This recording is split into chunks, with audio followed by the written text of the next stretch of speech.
Greetings and welcome to Pinball Help. Mike here. Today I'm working on this Simpson's pinball party. This is one of my favorite pinball machines.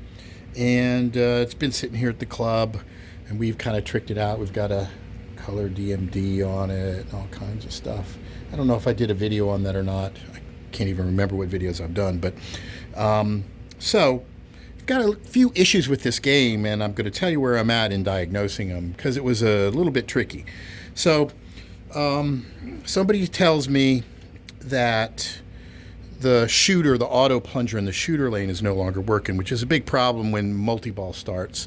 And then when I went to check it, sure enough, the shooter lane is out. But there's also a couple of other coils that are out. So we'll start a game. So if the ball goes back in there, it's supposed to shoot it, and it doesn't. So that's not working. This right slingshot is not working. Left one is. This right pop bumper is not working, but you can hear that it registers the sound, and I get points. So the switch is working, it's not firing. These others are. So what's up? Failure. What's up with that other than being a stupid failure? Okay, so we've got 3 coils that are out on the machine. So the first thing I did was go straight to the back box and look for the fuses in here and check and see if any of those fuses are blown. And no, they all seem to be fine. So what exactly is the problem, right? So then what you want to do is obviously test the switches, pull the playfield up, and check the individual coils. The next step option would be to check the individual coils, see if you notice any wires broken. That's another very common thing. Remember, we start with the most obvious things and then we work our way into stuff that's more complicated. So I checked all of the where the coils were. There didn't seem to be any noticeable disconnections. So the next thing you do is you break out your meter and you start checking the individual coils. Sometimes they can burn out. You check the resistance across the coils to make sure that you're getting enough resistance, at least usually about 10 ohms or more, depending upon what kind of coil it is. And all of that checked out. And of course, when you know that one of these is out and one of them isn't, you can compare the reading you get on the one that's working with the one that isn't. Then you want to check to make sure that there's power going to the coils while the game is on. How you do that is, let's see, we'll pull this thing up. And before I do that, let me get these balls out. Let's see.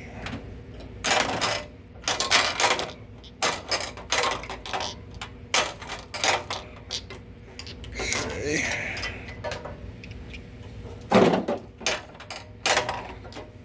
Okay. So, I'll tell you what, I'll just go down here so I don't have to lift this whole thing up. Right. Okay, so here's our coil right here. You'll notice that there's there'll be 2 leads on it. One of them will often have a protector around it. That's going to be the power feed, and this other one's going to be the return. So the one that either has 2 leads to it and or has a clear protector over it. Let me zoom in a little bit so you can see. That's going to be the power one. It's usually more of a solid color, or a bright color, or a bigger wire or something. So anyway, you run one connect. You check the voltage to that, and then you put your meter on DC voltage with the game running, with the coin door closed, so that it gives power to the high power solenoids. And then you test the voltage between each of these leads. One of them you shouldn't get anything. Each of these leads and ground, and you should be able to read the voltage for the coils. It could be anywhere from 25 to 70 volts DC, depending upon which coils and what powertrain and things you're on.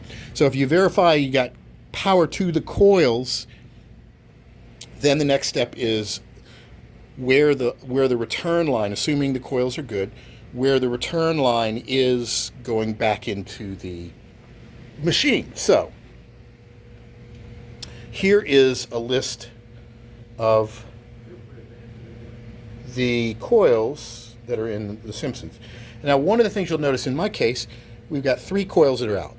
coil number 2, coil number 10, coil number 18. What's interesting is each of these 3 coils go to a different connector. So this is the coil number, the description. These are the colors of the wires, and this is the connector that they're on. So what you want to do immediately is you want to start checking these things.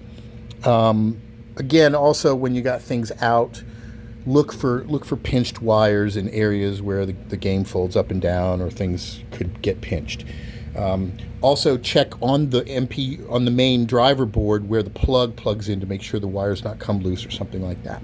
So in this case, we've got 3 coils out, and I cannot find any kind of common thing about them. They're all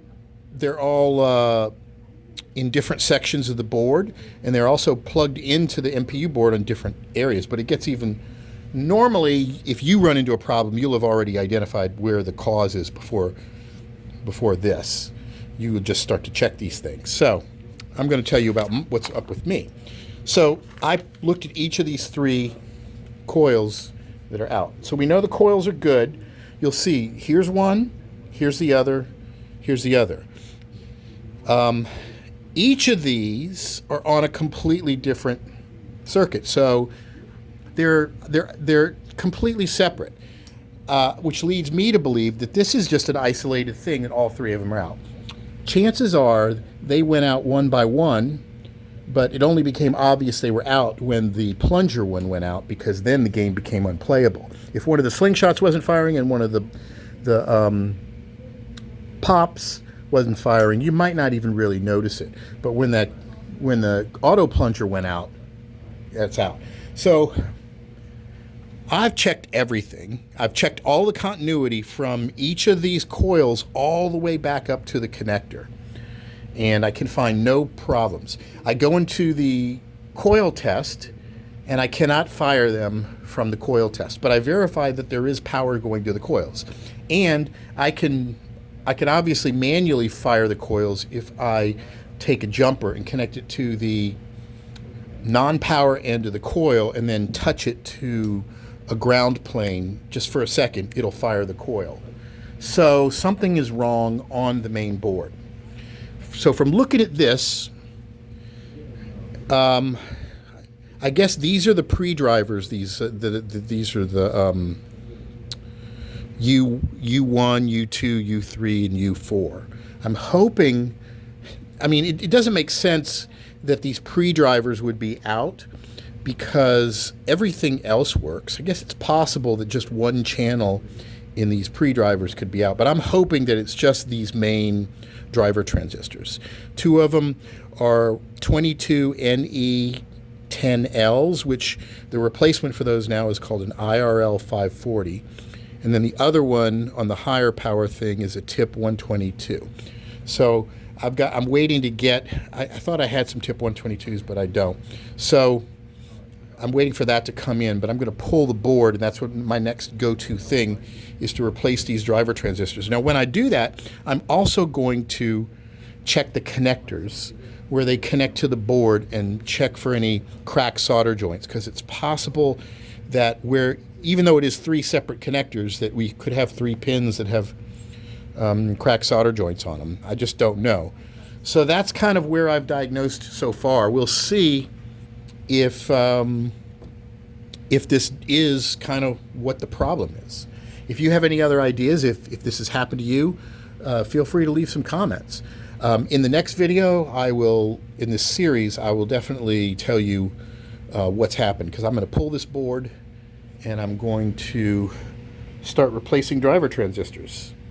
And hopefully we'll get this baby back operational. So be sure to tune in for the second part. And as always, thanks for watching, and be sure to check out pinballhelp.com. Thanks.